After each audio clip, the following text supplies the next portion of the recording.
Antes de meternos en faena, una cosa muy importante. Este análisis es solo para fines educativos, ¿de acuerdo? No es para nada una recomendación de inversión. Cada cual debe hacer su propia investigación. Dicho esto, vamos al lío. ¿Por qué vamos a hablar de un recurso que podría ser absolutamente clave para la economía del futuro?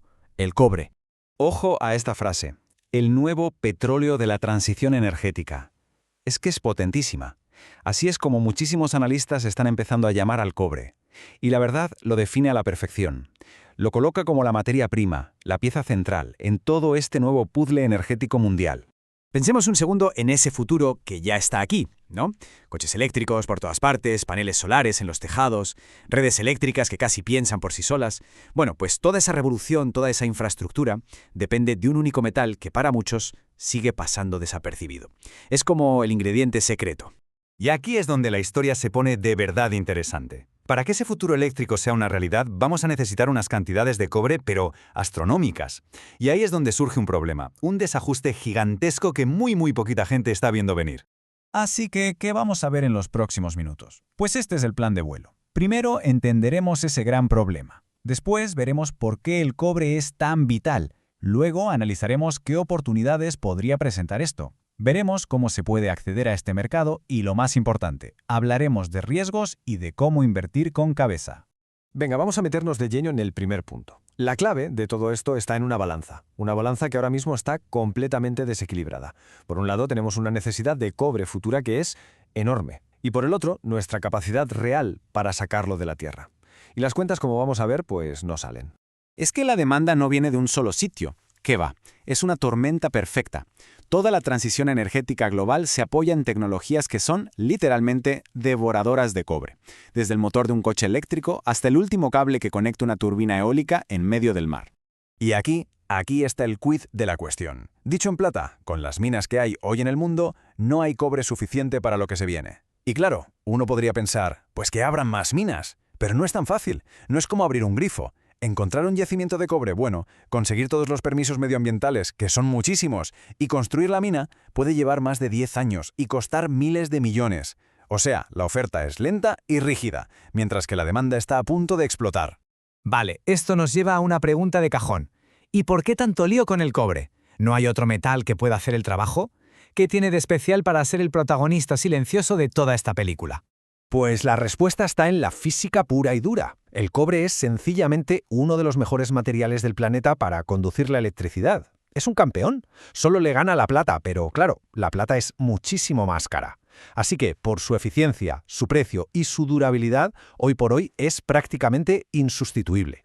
Mirad, para que se entienda la escala del cambio, vamos con un ejemplo que no falla: los coches.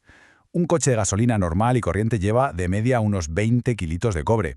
Bueno, pues un coche 100% eléctrico puede necesitar hasta 80 kilos. La diferencia es sencillamente brutal.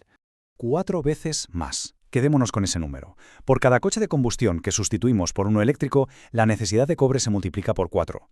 Ahora, imaginemos eso multiplicado por los millones y millones de coches que se van a fabricar en los próximos años. La cuenta es vertiginosa.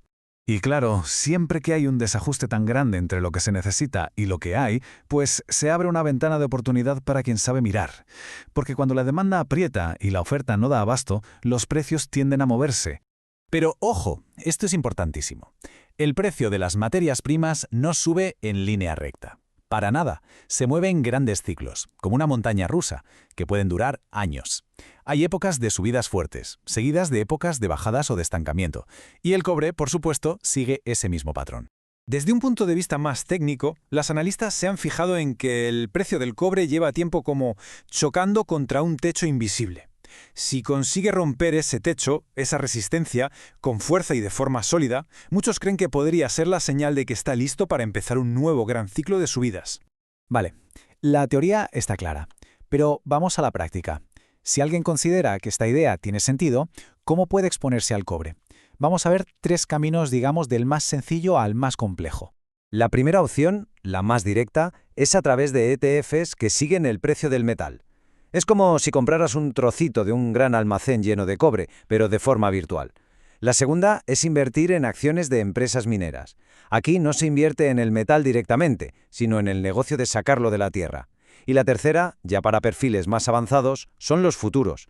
Esto ya es otra liga, con mucho más riesgo y apalancamiento. Pero da igual el camino que se elija, el proceso debería ser siempre el mismo, y no se puede saltar. Primero, entender bien el propio perfil de riesgo. Segundo, analizar a fondo el instrumento que se está pensando usar. Y tercero, y solo entonces, tomar una decisión bien informada.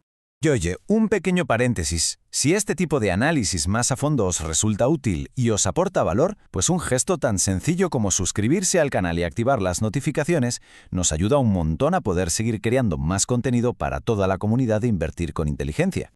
Y venga, vamos con la recta final, que para mí es la parte más importante de todas. Vamos a hablar de la gestión del riesgo y de la estrategia, porque una buena idea no sirve de nada si no se ejecuta bien. Es que esta frase es oro puro. Se puede tener la mejor tesis del mundo, pero si se compra a un precio demasiado alto o no se controla el riesgo, el resultado puede ser un desastre. El qué es importante, sí, pero el cuándo y el cómo lo son todavía más. Así que, al final, quizás la pregunta clave no es la que se hace todo el mundo, no es simplemente si el cobre va a subir o no en el futuro, sino una mucho más interesante. ¿Cuándo y de qué manera es más inteligente posicionarse para ese posible escenario, haciéndolo siempre con una gestión del riesgo impecable? Esa es la reflexión final que quería compartir. Nos vemos en el próximo análisis.